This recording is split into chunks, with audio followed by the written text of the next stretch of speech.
श्री गणेशाय नमः। ओम नमः शिवाय। स्वागत है दोस्तों आपका अपने चैनल पर और मैं हूं आचार्य दिव्या। ब्रह्मांड की बहुत बड़ी घटना शनि देव का वक्री होना।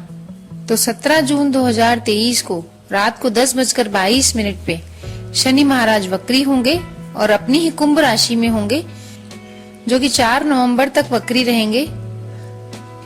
शनि देव जो हैं न्याय फलदाता होते हैं, कर्म फलदाता होते हैं, और जो कुंभ राशि है जिसमें ये वक्री होने जा रहे हैं वह भी राशि मेहनत की, कर्म की, हार्डवर्क की होती है। तो शनि के वक्री होने का आपके लग्न पे, आपकी राशि पे क्या प्रभाव पड़ेगा, ये जानने से पहले मैं आपको बताना चाहूंगी वक्री ग्रह कहते किसे हैं। देखिए, वक्री ग्रह का होना मतलब ग्रह कोई अपना उल्टी चाल नहीं चलता, जैसे कि हेडिंग्स आते हैं आजकल वीडियोस में।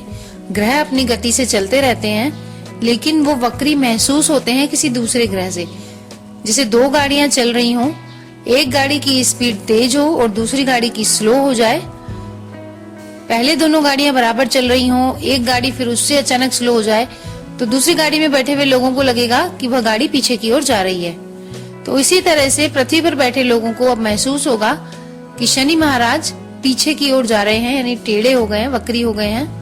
आमतौर पर ये मानते हैं कि शनि देव की वक्र दृष्टि अनुकूल नहीं होती है, लेकिन जिन जातकों की कुंडली में शनि देव स्वयं वक्री हैं या फिर अच्छे स्थानों पर बैठे हुए हैं, लाभ की अवस्था में हैं, तो उनके जीवन में उन्नति का वास भी देते हैं। हालांकि वक्री ग्रह का प्रभाव है, इस बारे में दो मत है। कुछ लोग वक्री ग्रह के प्रभाव को स्लो यानी धीमा मानते हैं और कुछ लोग वक्री ग्रह के प्रभाव को तेज मानते हैं। हो भी क्यों नहीं, क्योंकि वक्री ग्रह पृथ्वी के कुछ नजदीक आ जाता है तो उसके फल तेजी से प्राप्त होने लगते हैं। हालांकि मेहनत और एफर्ट वो नॉर्मल अवस्था से 100 गुना ज्यादा करवाते हैं, यानी कि नॉर्मल जब मार्गी में हम मेहनत करें उससे ज्यादा हमें मेहनत करनी पड़ेगी, तभी वक्री ग्रह फल दे पाते हैं। तो जिसकी भी कुंडली में शनि महाराज वक्री होते हैं, बेसिक कुंडली में D1 चार्ट में शनि महाराज वक्री होते हैं, उन लोगों को मेहनत और कर्म और हार्ड वर्क बहुत करवाते हैं। और उन लोगों की ये आदत भी होती है, किसी भी चीज को वो अपने कर्म पर प्राप्त करते हैं और उनका दिमाग एक साथ 2-3 कामों में चलता है। अगर आपकी कुंडली में भी शनिदेव वक्री हैं तो आप महसूस करिएगा आपका एक साथ 3-4 कामों में इन्वॉल्वमेंट होगा। काम एक करते रहते हैं, दूसरा अपने दिमाग में चलता रहता है और बेजोड़ मेहनत कराते हैं शनिदेव जो वक्री होते हैं। शनिदेव का प्रभाव जो होता है व्यक्ति के जीवन में बड़े बड़े बदलाव लाने में सक्षम होता है, क्योंकि शनिदेव एक धीमे यानी मंद गति से चलने वाले ग्रह होते हैं। लगभग 2.5 वर्ष तक एक ही राशि में रहते हैं, ढैया का निर्माण भी करते हैं। शनि का प्रभाव अच्छा है या बुरा है वो व्यक्ति के कर्मों पर निर्धारित होता है। न्याय फलदाता इसलिए इनको कहते हैं, कर्म फलदाता इनको कहते हैं। व्यक्ति को अपने कर्मों के अनुसार शुभ फल देते हैं ये। हालांकि व्यक्ति को सीख देने के लिए काफी कठोर भी हो सकते हैं, लेकिन फिर भी उसको आहत करने का प्रयास नहीं करते। जिसे कहते हैं ना, उसे परीक्षा ले लेकर इतना तपाकर सोना बना देते हैं कि वह व्यक्ति अपने जीवन में काफी ठोकर खाकर मजबूत हो जाता है। और शनिदेव जहाँ बैठते हैं वहां से तीसरे भाव, 7वें भाव, 10वें भाव को पूर्ण दृष्टि से देखते हैं। शनिदेव मेष राशि में नीच अवस्था में और तुला राशि में उच्च अवस्था में होते हैं। तो ऐसे शनि महाराज जो कि कर्मों का हमें फल देते हैं, ये अपनी ही कुंभ राशि में वक्री होने जा रहे हैं 17 जून को। तो आपकी लग्न राशि पर क्या प्रभाव पड़ेगा? धनु राशि वालों, आइए जानते हैं आपके कौन से भाव में शनिदेव वक्री हो रहे हैं और आपकी राशि पर उनका क्या प्रभाव पड़ेगा।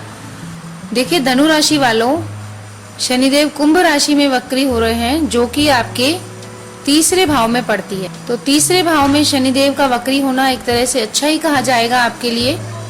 तो जीवन के कुछ क्षेत्रों में आपको काफी अच्छे लाभ मिलेंगे और ऐसे लाभ मिलेंगे जिनकी आपने कल्पना भी नहीं की थी।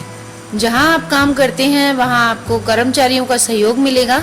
अगर शनिदेव की मैं दृष्टियों की बात करूं तो शनिदेव आपके तीसरे भाव से आपके 5वें भाव पर दृष्टि डालेंगे, जो कि भाव है आपकी विद्या का, लव रिलेशंस का। आपके भाग्य स्थान पर शनिदेव की दृष्टि रहेगी और आपके 12वें भाव पर। तो देखिए, पराक्रम और मेहनत तो आप खूब करेंगे। आप अपने भाई बहनों के साथ रिश्ता अच्छा करने की कोशिश करेंगे। अपने दोस्तों और अपने भाई बहनों का सुख दुख जानने की आप कोशिश करेंगे तो उनके साथ आपके संबंध मधुर बनेंगे। और अगर कोई गलतफहमियां आपके रिश्तों में चली आ रही थी दोस्तों के साथ या आपके भाई बहनों के साथ, तो वो थोड़ी कम होंगी। पंचम भाव पर शनिदेव की दृष्टि है तो आपके लव अफेयर्स में कुछ गलतफहमियां ना हो जाएं, इसका आप ध्यान रखिए। लेकिन पढ़ाई में कोई कोर्स चुनने में आपको दिक्कत आ रही थी तो स्थिति धीरे धीरे आपके सामने स्पष्ट होगी। शनिदेव की दृष्टि आपके भाग्य स्थान पर भी है। आपकी कोई धार्मिक यात्राएं हो सकती हैं, कहीं लंबी दूरी पर यात्रा करने जा सकते हैं अपने माता पिता के साथ। लेकिन आपको आपके पिता की सेहत का ध्यान रखना चाहिए, क्योंकि आपके पिता की सेहत कमजोर होती दिखाई दे रही है। तो ऐसे में आपकी यात्राएं शुभ और सफल हो, इसका आप विशेष ध्यान रखिए। शनि महाराज की दृष्टि 12वें भाव पर होना काफी अच्छा माना जाता है। खर्चे आपके कम होंगे। कई समय से जो आप ज्यादा खर्च से परेशान हो रहे थे उसमें थोड़ा सा ब्रेक लगेगा और आपकी थोड़ी सेविंग्स भी बढ़ सकती हैं। छोटी मोटी यात्राएं अगर आपने प्लान कर रखी थी तो वो होंगी आपकी नवंबर तक। व्यापारियों की बात करें तो आपको नया व्यापार डालने से इन दिनों बचना चाहिए। लेकिन अगर आपको विदेश से कोई व्यापार का कॉन्ट्रैक्ट मिलने में समस्या आ रही थी तो समस्या का हल होगा। दूसरी बात मैं ये कहना चाहूंगी कि जो विद्यार्थी टेक्निकल कोर्सेज में एडमिशन लेना चाह रहे थे, कंप्यूटर में, इंजीनियरिंग में, तो उनकी मनोकामना पूरी होगी, क्योंकि पंचम भाव में देवगुरु बृहस्पति भी विद्यमान है। लेकिन आपको अपने स्वयं के लिवर का, पाचन का बहुत ध्यान रखना चाहिए, क्योंकि नवंबर तक आपको पाचन संबंधी कोई समस्या होती दिखाई दे रही है। तो देखिए, शनि देव के वक्री होने से धनु राशि वालों को नुकसान की अपेक्षा लाभ ही ज्यादा कहना चाहूंगी। अब उपाय क्या करने चाहिए आपको इस दौरान?